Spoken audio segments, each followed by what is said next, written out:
Hi, it's Jeff from Mattress to Go. Today I wanted to talk a little bit about how a mattress is assembled. The expected comfort life of a mattress is largely dictated by the quality of construction.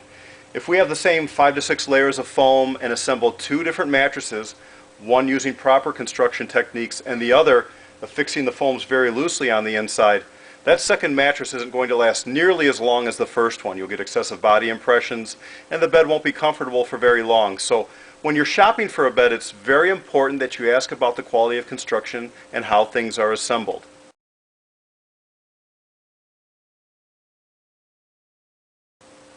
Most people are aware these days that mattresses are one-sided. We don't put any padding on the bottom of the product, so you don't have to flip the bed over anymore, or you can't flip the bed over anymore.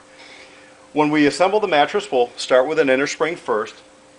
We'll put something generally on the bottom, maybe a thick piece of padding, insulator material, or maybe a piece of high-density foam underneath, and that will be placed on the bottom of the inner spring unit, and this will be placed into a fabric shell that's already been prepared. The bottom of that shell will be a non-skid material similar to what's on the top of the box spring, and then the sides will be the finished border material that particular mattress is using. Now, for the sake of this demonstration, I'm not going to put this into that shell because it will cover up a lot of what we want to see here, but let's just assume that that's already been done.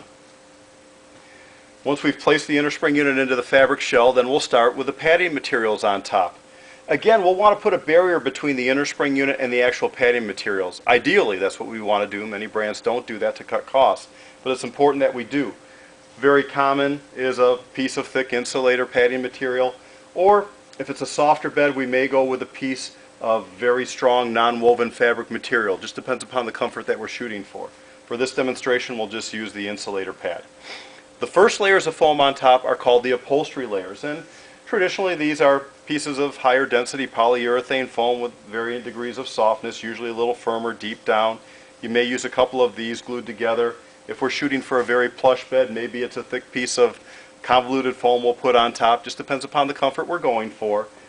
But once we have our layers of upholstery foam placed together, we'll want to securely pull these over the border rod of the inner spring unit and affix them in a process known as hog ringing. These are very thick staples that will go through the foam and wrap around the border rod, and this will be done all the way around the perimeter of the product.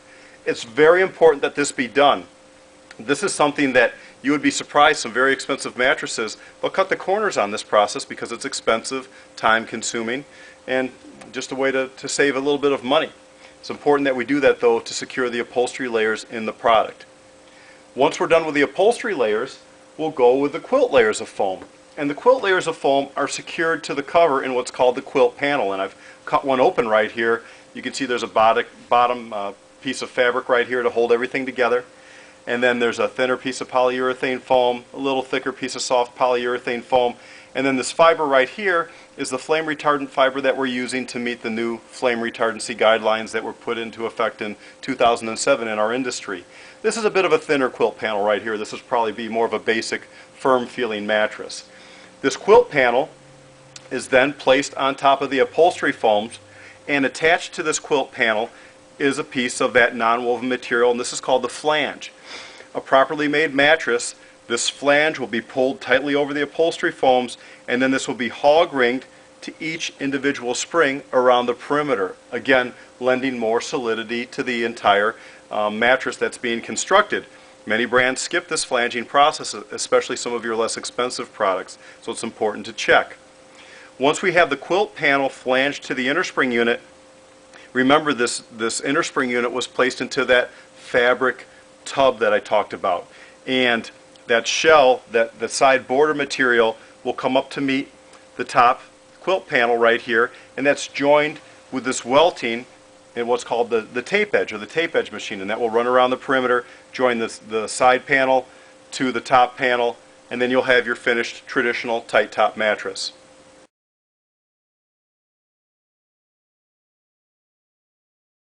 Well, that's how we make a traditional or a tight top mattress, but what if we want to make a pillow top? These beds are pretty popular these days. How does that differ?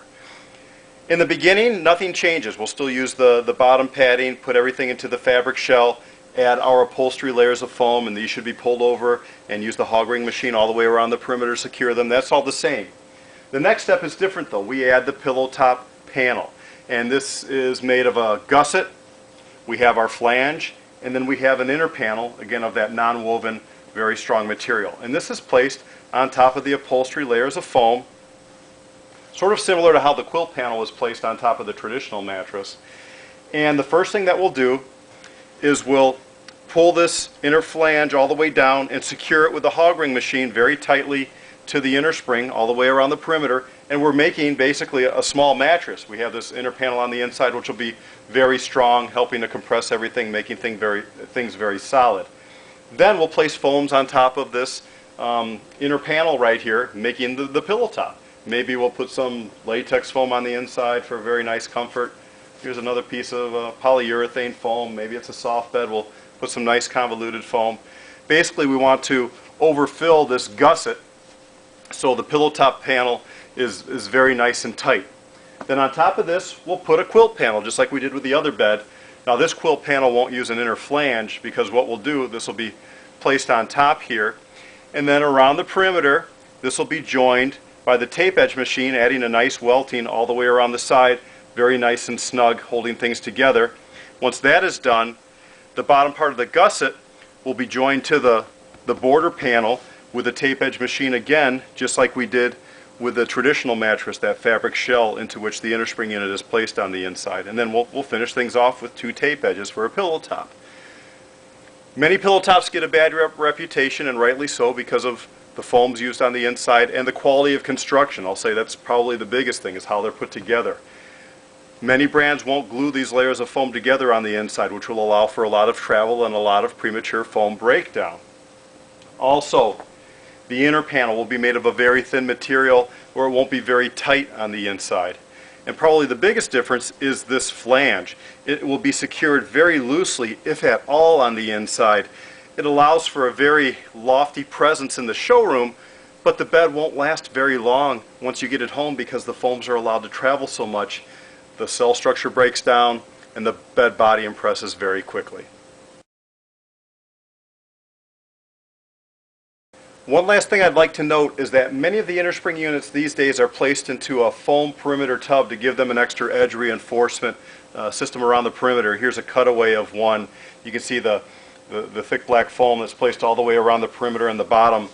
These beds are made the same way as a bed without the edge support. We'll put our foam layers on top, put our quilt panel on top for a traditional bed. We'll have our inner panel, but instead of hog ringing, there's a special staple that goes in all the way around the perimeter, that goes in and then it splays out basically in the shape of an omega to really secure the foam layers to that inner spring unit on the inside.